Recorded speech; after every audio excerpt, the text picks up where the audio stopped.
Dans cette vidéo, je vais te parler d'investissement au sens large, bien sûr avec une partie sur les crypto-monnaies parce que c'est le thème de la chaîne YouTube. Après, on va essayer de regarder quels sont les concepts principaux à connaître avant d'investir et quels sont les différents endroits et les différents assets dans lesquels on peut investir.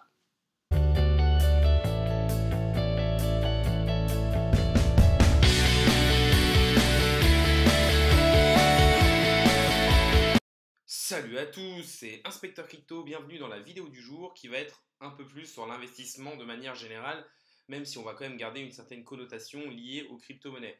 On va essayer de voir dans l'environnement actuel du bear market comment on peut essayer d'investir son argent au mieux pour s'en sortir bien, sachant que le plus important dans un environnement comme ça et dans l'investissement en général, c'est la conservation de son capital.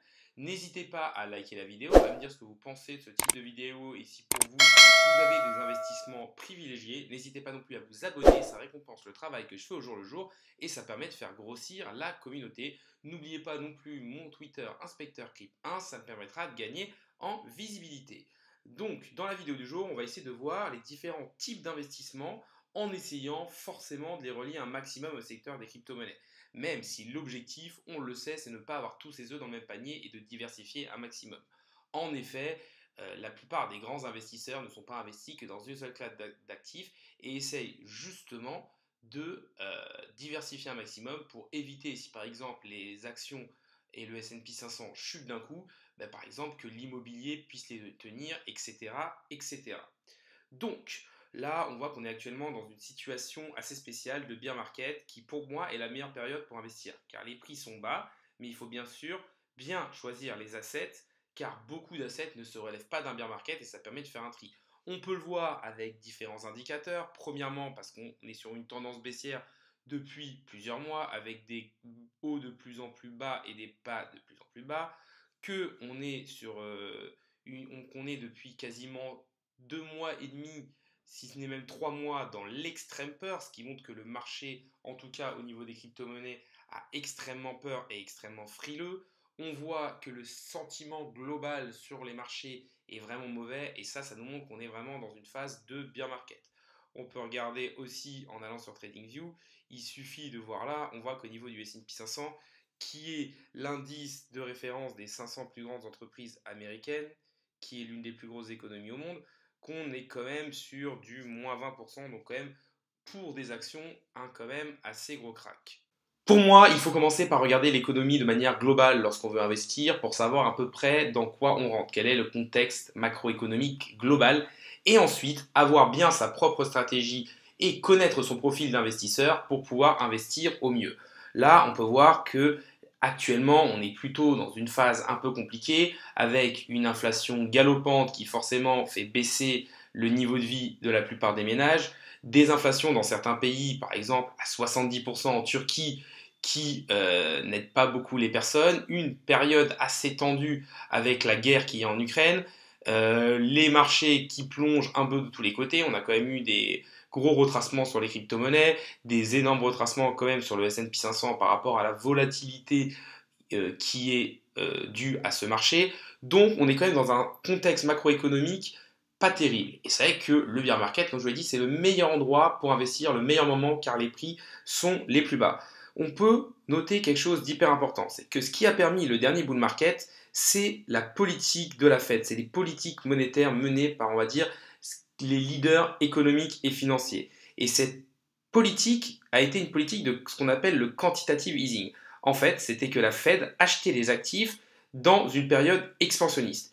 Et le fait que la Fed achète des actifs plus qui est de l'impression d'argent magique, ça a permis d'avoir des taux bas et en plus de ça, donc beaucoup d'investissements dans ce qu'on va appeler des actifs un peu plus risqués, ce qui a permis d'avoir ce bull run. Là, forcément, l'augmentation des taux va permettre aux gens de plus difficilement emprunter et donc on peut peut-être avoir un petit ralentissement économique et donc forcément des actifs risqués comme les crypto-monnaies ou les actions risquent de pas mal baisser. La politique de la Fed actuellement est plus donc d'augmenter les taux d'intérêt, donc avec moins de personnes qui vont emprunter, pour lutter contre l'inflation et réduire son bilan, ce qui explique donc la baisse des actifs risqués. Une fois qu'on connaît la situation globale, on sait à peu près où on va pouvoir investir et si c'est le bon moment ou pas d'investir, il faut connaître son profil d'investisseur et ensuite avoir une stratégie bien définie. Ce que j'appelle une stratégie bien définie, c'est quelque chose que vous allez noter sur un papier. Par exemple, moi je ne veux pas perdre plus de 20% de ce que j'ai mis au départ. Ça va donc nécessiter des stop-loss, de la prise de profit régulière et surtout savoir couper les pertes. Mais ça dépendra bien sûr de votre profil d'investisseur qui sera plutôt prudent, équilibré ou agressif en fonction de l'aversion au risque qu'on pourra avoir. La gestion du risque et du portefeuille est essentielle pour protéger son capital et avoir de bons rendements. Une prise de profit régulière permet de se prémunir des bear markets et d'avoir de l'argent de côté à réinvestir après les différentes baisses qu'on peut connaître. On peut utiliser des stratégies avec des stop-loss pour éviter les grosses pertes en le remontant à ce qu'on appelle le break-even. Le break-even, en fait, c'est une fois que, par exemple, vous avez fait 5 ou 10% de gain, vous allez mettre un stop-loss à votre prix d'entrée pour que même si le marché rebaisse, vous ne perdiez pas du tout d'argent. Une autre stratégie qui est assez intéressante pour essayer d'accumuler, ça s'appelle le DCA, qui va permettre de lisser son prix à la baisse sans avoir de grosses connaissances du marché. Il faut aussi savoir qu'on peut avoir deux types de profils. Il va avoir le profil un peu plus investisseur. Un investisseur va investir un peu plus sur le long terme. Et on va avoir le profil un peu plus trader, surtout au niveau de tout ce qui est marché financier. Et là, ça va être des personnes qui sont là sur des plus petites périodes de temps. On peut bien sûr avoir un mix des deux profils. C'est-à-dire qu'on peut avoir un portefeuille long terme qui va du coup être géré différemment de notre portefeuille court terme de trading, avec peut-être différentes allocations, un peu plus de risque dans l'un, un peu moins de risque dans l'autre, et différentes méthodes. Ça veut dire que par exemple, du Bitcoin à 20 000 $, ça peut être un très bon moment pour pouvoir commencer à rentrer en DCA pour de l'investissement à long terme, mais des traders vont se dire, là on est actuellement encore dans une tendance baissière, on ne sait pas si on a le bottom, donc on va possiblement essayer d'acheter plus bas ou de jouer des mouvements à beaucoup plus court terme. Ensuite, une fois que l'on va connaître du coup la situation macroéconomique globale, qu'on aura son profil d'investisseur en fonction de son aversion au risque et en fonction de son horizon d'investissement, on pourra du coup plus essayer de trouver dans quoi investir. Donc dans quel type d'actifs investir. Et là, vous allez avoir deux types d'actifs. Il va avoir ce qu'on appelle les risk-off, c'est-à-dire les actifs non risqués, par exemple les bons du trésor américain ou les obligations d'État, ou certaines devises comme le dollar américain ou le yen, ou alors les risk-on, c'est-à-dire par exemple les actions ou les crypto-monnaies. Et ça va dépendre un peu de l'état macroéconomique et du marché, mais aussi de son aversion au risque et de son horizon d'investissement. En effet, lorsqu'on est dans une période d'expansion ou d'un bull market, les portefeuilles et les investisseurs intelligents de leur smart money vont plutôt avoir tendance à investir et prendre un peu plus de risques dans ce qu'on appelle les risk-on, c'est-à-dire les crypto-monnaies ou les actions. Et c'est là qu'on va avoir des énormes multiples. Forcément, le rendement et le risque allant toujours de pair, on prend plus de risques, donc on veut beaucoup plus de rendement. Par contre, dans des périodes un peu plus tendues, comme on a vécu sur les derniers mois, les gros portefeuilles et les investisseurs intelligents vont avoir tendance à vouloir enlever du risque. Pour cela, ils vont repasser dans des risk-off. C'est pour ça qu'on dit souvent que lorsque le dollar américain va bien, les actifs tels que les crypto-monnaies et le S&P 500 vont aller un peu moins bien parce que justement, les personnes vont essayer d'enlever du risque. Et qu'est-ce que vous voulez faire lorsque vous voulez enlever du risque? Vous allez vendre les actifs, justement, les plus risqués et garder ceux qui ont moins de possibilités de variation. Maintenant qu'on sait tout ça, on va essayer de rentrer un peu plus dans les détails, dans les différentes classes d'actifs dans lesquelles on peut investir. Ce qu'il faut savoir, c'est que souvent les personnes qui ont beaucoup d'argent vont tendance à se porter vers l'immobilier parce que cela permet d'obtenir des revenus passifs avec par exemple les loyers en trouvant des bons biens, des biens de qualité. Et il faut aussi savoir que l'immobilier demande en moyenne pas mal d'investissement. On sait qu'en France, on a la chance de pouvoir emprunter à 100%, même des fois à 110% pour avoir les frais de notaire inclus, à des taux assez bas. Aux États-Unis, à Dubaï et dans pas mal d'autres pays, il faut souvent 30 ou 40% d'apport personnel. Donc ça demande déjà d'avoir un certain revenu et pas mal d'argent de côté pour pouvoir investir dans l'immobilier. Mais souvent déjà, si vous avez beaucoup d'argent à investir, c'est vrai que la diversification dans l'immobilier peut être assez intéressante parce que ça va vous permettre d'avoir des rendements passifs et surtout d'investir dans quelque chose de tangible et qui aura toujours une utilité. Après, il faut forcément se renseigner plus en détail sur l'immobilier, c'est-à-dire regarder le taux de rendement. Un taux de rendement au-dessus des 6-7%, ça peut commencer à être intéressant. Et le bon plan, lorsqu'on a pas mal d'argent, c'est d'investir dans de l'immobilier locatif et dans des immeubles. Investir dans des immeubles, ça va vous permettre d'avoir du coup une plus grande surface, beaucoup plus de logements et d'augmenter votre taux de rendement peut-être à 10%, ce qui est quand même pas mal pour de l'immobilier, sachant qu'en plus, en fonction de là où vous allez investir, vous pourrez aussi avoir l'augmentation du prix de votre bien. Il faut regarder pas mal d'indicateurs avant d'investir, par exemple le taux de chômage, le taux de remplissage des différents bâtiments, le prix de l'immobilier au mètre carré, etc., etc. La possibilité des transports, le développement de la région, beaucoup de choses sont à regarder, mais l'immobilier peut être intéressant comme premier investissement. Et là, on peut essayer de lier l'investissement immobilier avec la crypto-monnaie, avec ce qu'on appelle la tokenisation immobilière, avec des entreprises, par exemple, comme Realty, qui vont permettre d'acheter une partie d'un bien immobilier. Par exemple, dans le cas de Realty, c'est à partir de 50 dollars pour avoir des rendements passifs et toucher une partie des loyers liés au bien. L'avantage est qu'on peut investir dans l'immobilier avec des petits montants et en se diversifiant sur différents biens et surtout en n'ayant pas du coup besoin de devoir emprunter de l'argent et de s'endetter. Du coup, comment ça va fonctionner? En fait, la société de base va acheter des biens immobiliers. Ensuite, via la blockchain, ils vont tokeniser ces biens immobiliers. Après ça, ils vont pouvoir du coup, sous forme de tokens, les mettre en vente sur le marché primaire et les personnes vont pouvoir acheter ces tokens. En fonction du nombre de tokens que vous aurez, du pourcentage de tokens que vous aurez, vous toucherez un pourcentage des loyers qui seront reliés à ça. Et ça, c'est très intéressant parce que ça va vous permettre, à partir d'à peine 50 dollars, de toucher des petits revenus passifs avec des rendements qui pourront peut-être aller aux alentours des 10%, ce qui est intéressant pour l'immobilier. De plus, il existe aussi pas mal d'autres sites qui vous permettent d'investir dans des projets immobiliers. Cette fois, on ne parle pas de crypto-monnaie. Et en investissant via ces sites, vous allez pouvoir participer justement de l'investissement immobilier avec des sommes de plusieurs milliers de dollars, mais beaucoup moins élevées qu'un investissement immobilier, on va dire, plus personnel.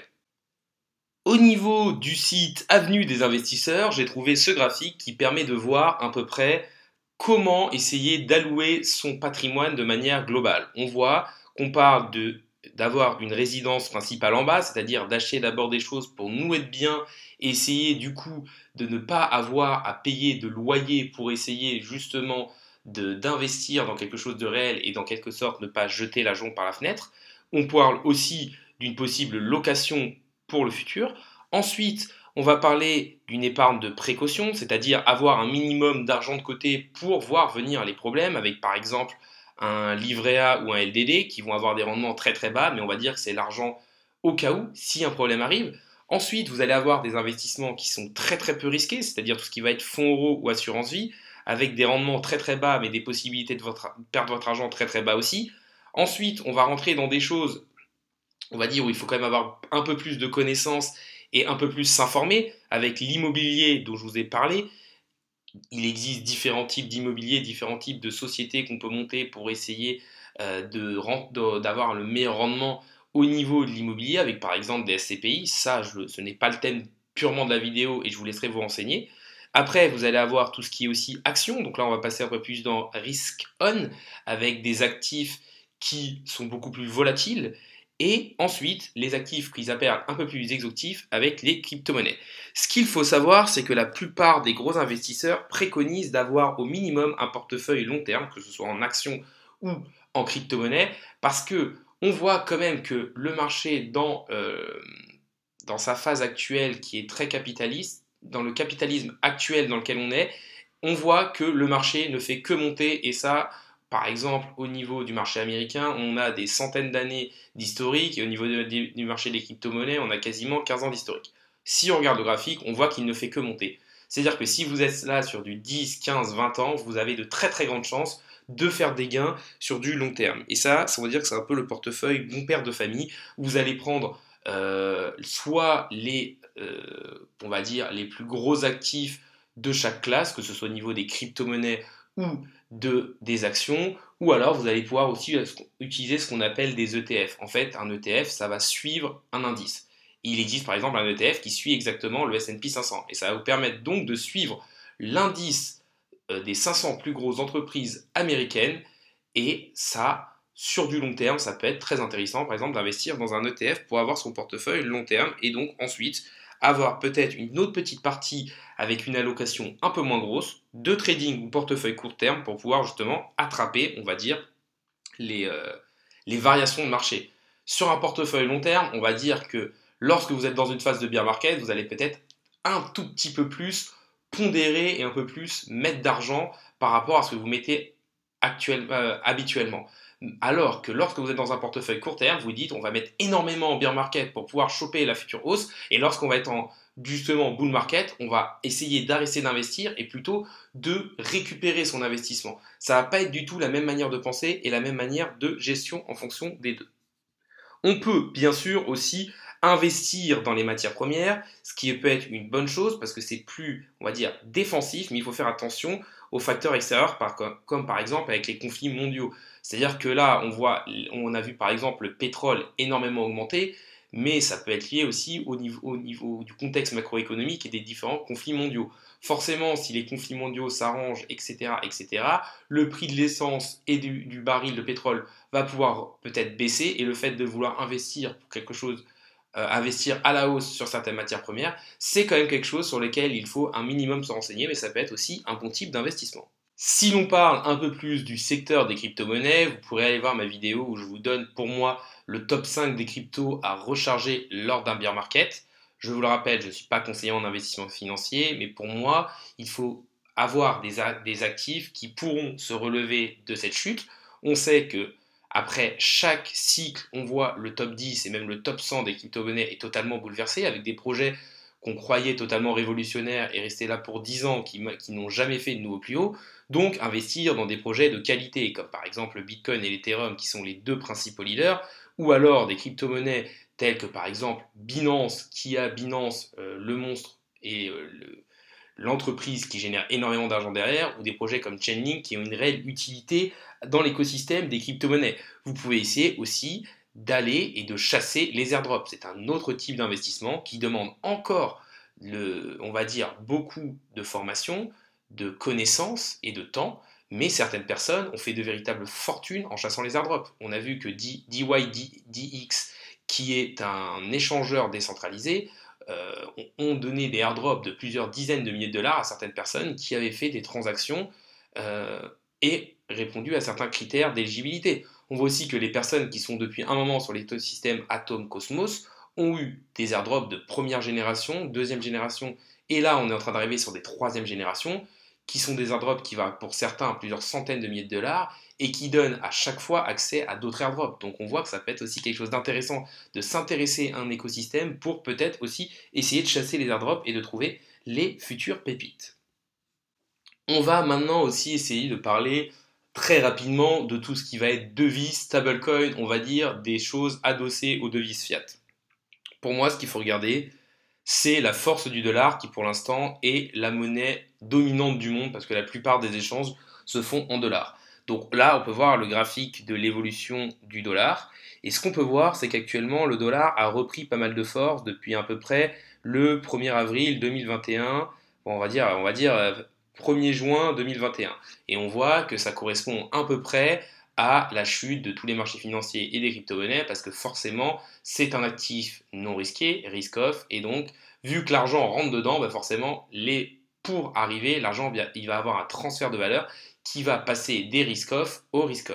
Donc, surveiller déjà le graphique du dollar américain peut être intéressant pour essayer justement d'investir.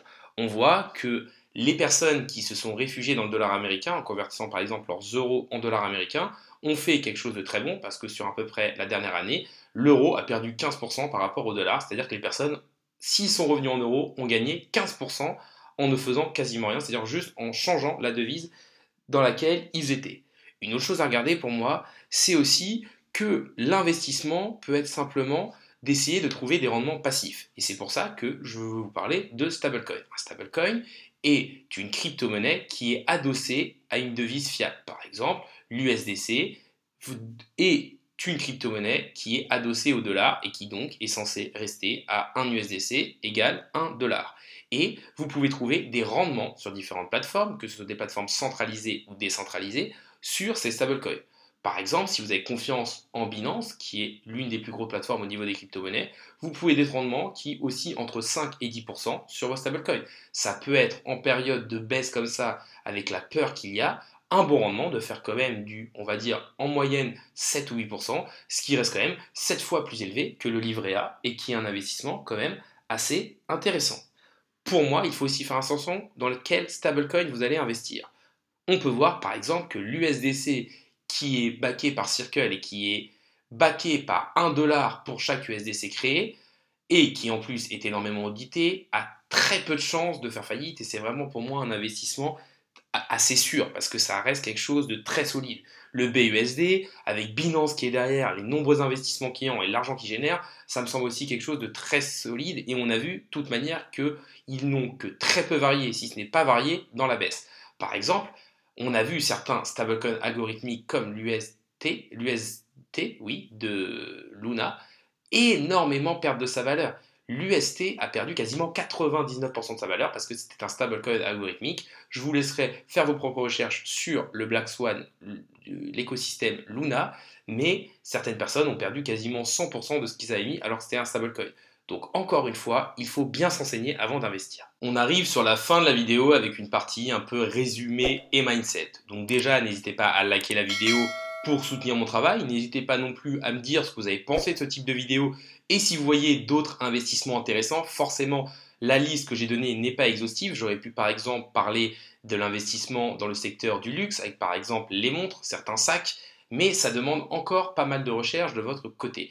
N'hésitez pas non plus à vous abonner, ça récompense le travail que je fais au jour le jour et ça permet de faire grossir la communauté. N'oubliez pas non plus mon Twitter InspecteurCrypt1, ça me permettra de gagner en visibilité. Pour résumer et donner une petite partie mindset à cette vidéo, le plus important en investissement, c'est déjà de bien se renseigner et de ne pas faire les choses au hasard. Vous pouvez le voir, que ce soit en crypto-monnaie, que ce soit au niveau des actions, de l'immobilier, des montres par exemple, du vin, il faut avoir un minimum de connaissance des marchés et un minimum aussi connaissance de la macroéconomie pour savoir où on arrive. Il faut aussi se connaître soi-même, c'est-à-dire connaître son profil d'investisseur, est-ce qu'on a une grosse aversion au risque, est-ce qu'on a de l'argent de côté, combien on veut investir, combien on est entre guillemets prêt à perdre ou alors on peut risquer, et aussi quel est notre horizon d'investissement. Pour moi, ce sont les deux choses les plus importantes. Se connaître bien en tant qu'investisseur, avoir sa propre stratégie, et ensuite avoir le minimum de connaissances pour pouvoir faire les choses de manière intelligente et bien. Sinon, il faut déléguer votre investissement à des personnes qui vont faire ça à votre place si vous n'êtes pas prêt à avoir le minimum de connaissances requises pour pouvoir investir. Ça peut être très dangereux et il y a des pièges même pour les personnes qui se renseignent extrêmement bien. Autre chose à voir, on voit qu'on peut et que la meilleure chose à faire selon pas mal de gros investisseurs, c'est d'essayer d'être un minimum diversifié. Diversifié ne veut pas dire avoir 40 ou 50 crypto-monnaies ou 70 ou 80 investissements différents. Juste avoir une partie en risk-on, une partie en risk-off et essayer de garder un minimum d'argent pour justement avoir de l'argent pour rentrer en cas de baisse et surtout pouvoir vivre normalement et pouvoir faire face aux différents coups durs qu'on peut avoir, comme par exemple une voiture qui casse, etc. etc. Donc, ce qu'on voit encore, c'est que le plus important, c'est quoi? C'est la connaissance et que cette connaissance soit de soi-même ou des marchés financiers et surtout, pour moi, savoir les risques que l'on encourt parce que tout rendement va avec un risque qui lui est associé et ça, certaines personnes rentrent à des moments sans s'y connaître parce qu'on en a parlé en se disant je vais faire x1000 et je vais devenir tout de suite riche et ça n'arrive que très peu. La plupart des personnes mettent énormément d'années à devenir profitables et à gagner énormément d'argent, même dans un secteur aussi volatile que les crypto-monnaies. Il faut des fois 2 voire 3 bull runs à des personnes pour pouvoir réussir à faire le fameux x100 que tout le monde recherche. En tout cas, j'espère que vous aurez aimé cette vidéo. J'ai essayé de faire une vidéo qui changeait un peu, qui était, on va dire, un petit peu plus globale et qui ne parlait pas que de crypto-monnaie. Surtout dans le moment actuel, ça peut être intéressant de s'intéresser à autre chose. On a un petit peu plus de temps pour pouvoir s'investir, pour pouvoir apprendre. Donc, ça peut être intéressant justement de s'intéresser à d'autres secteurs que simplement les crypto-monnaies. La vidéo du jour est maintenant finie. Salut à tous et à la prochaine.